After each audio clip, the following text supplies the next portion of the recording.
अनंत शक्ति के स्रोत आराध्य देव के चरणों में वंदना।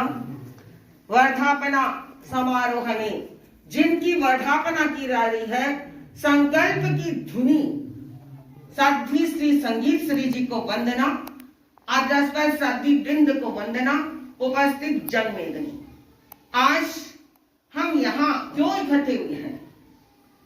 संयम की वर्धापना के गणाधिपति गुरुदेव ने बहुत स्पष्ट लिखा, संयम सुर कर छाह में बहता सुख का स्रोत, रहे असंयम धूप में दुख से ओतप्रोत।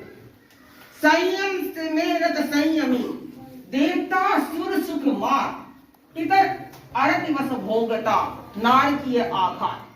हम सब जानते हैं कि संयम की जो सुख सैया में शयन कर लेता है, एक दिन भी चारित्र का, कहते हैं एक बार राजा से कहा कि आप एक दिन का राज्य भोगे, एक व्यक्ति को, किसी को, तो एक दिन का राज्य भोग भी उसे आनंद की अनुभूति करा देता है।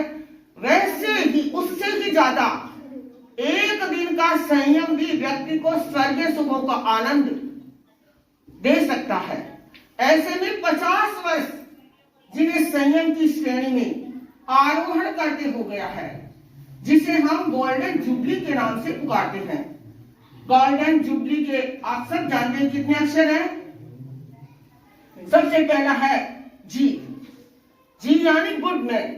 सबसे पहले जन्मते साथ इनके लगता है, मन में तमन्ना जगी मुझे गुड बनना है, और गुड बनने के लिए उन्होंने छोटे छोटे कुछ ट्रिक्स अपनाए और दिन प्रतिदिन उन पर कदमों से बढ़ते गए।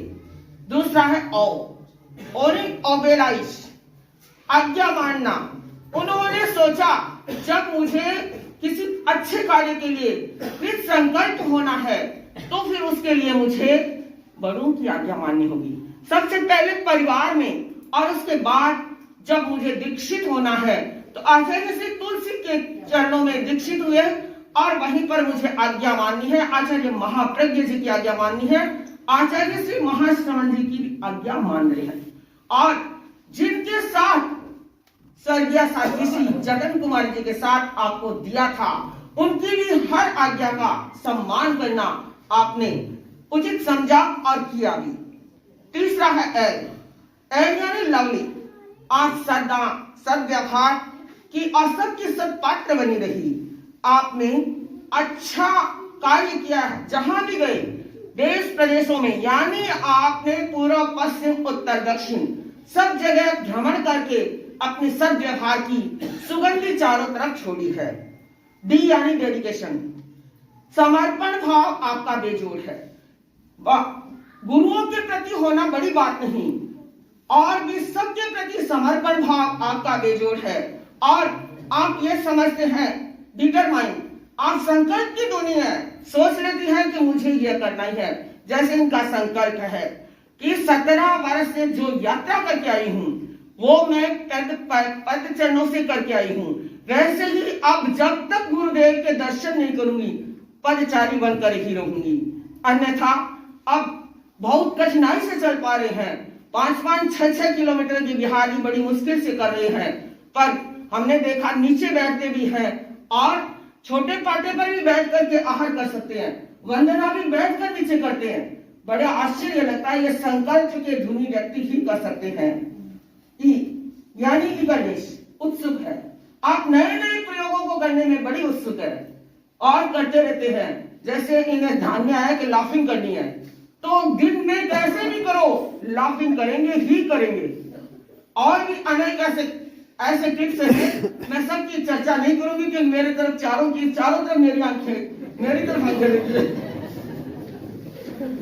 यानी नेगेटिविटी, आप नेगेटिविटी से परहेज करते हैं, कोई नेगेटिविटी नहीं है। आप पॉजिटिव, एनी टाइम पॉजिटिव बनी रहती है और नए बनी रहती है। सबको यही कहती है अपने पाप कर्म क्यों लगाए नेगेटिव करके, हम तो पॉजिटिव बने रहें। और उसके बाद आता है, क्या आता है? जुबली का जेल यानी जीनियस, ईर्ष्या रहित है। आपकी जीवन शैली में ईर्ष्या का लवलेश भी नहीं है। कंपटीशन में ज्यादा विश्वास नहीं करती। कौन व्यक्ति क्या करता है, कौन व्यक्ति कितने नेताओं से मिलता है, ये कोई भी आपके जीवन में नहीं है। हमें अपना धर्म संघ की प्रगति करनी है, संघ का गौरव बढ़ाना है, तो हमें वैसा ही कार्य करना है। हमें कंपटीशन में नहीं जाना, हम कर्मों की निर्जरा कर सके ऐसे कार्य करना है। और यूनिटी, आपकी यूनिटी भी अच्छी है क्योंकि आपके जो सहयोग करके चल रहे हैं। और बी यानी बर्डरलेस, स्वयं जब तक में लीन रहती है और दूसरों को भी तब और जब की प्रेरणा देती है। और उसके साथ साथ त्याग का भी आपके मन में बड़ा अनुराग रहता है। कोई भी आए हैं 9 बजे तक कहीं नहीं जाना है, त्याग कर लो, ये सबको प्रेरणा देती है। लाइफस्टाइल, त्याग प्रधान जीवन है, स्वयं करती है, दूसरों को भी कराती है और करा के समझाती भी है। यानी आप हर क्षेत्र में समर्पित रहती है। तो आचार्य श्री तुलसी ने अरहतवाणी में बहुत स्पष्ट लिखा है, जिस श्रद्धा ऊंचाई से अविनिष्क्रमण तुम्हारा, उसी भाव से हो आजीवन उसका पालन। बजे चित्त चाचल्य और त्रिव्यद्य शल्य से, चढ़ते परिणामों से हो संयम संचालन। ध्रुव योगी ध्रुवधाम प्रयाणी, आया रोगी अरहतवाणी, आया रोगी अरहतवाणी। हम आचार्य श्री के प्रति श्रद्धान्वित है कि हमें सात्विक श्री का पदार्पण का मौका मिला और उसके साथ साथ हम केवल एक झलक मात्र पेश कर पा रहे हैं। और झलक में भी केवल क्योंकि मूल नहीं है, झलक दे रहे हैं और झलक में भी एक समय की सीमा है, इसलिए ओम अर्थ।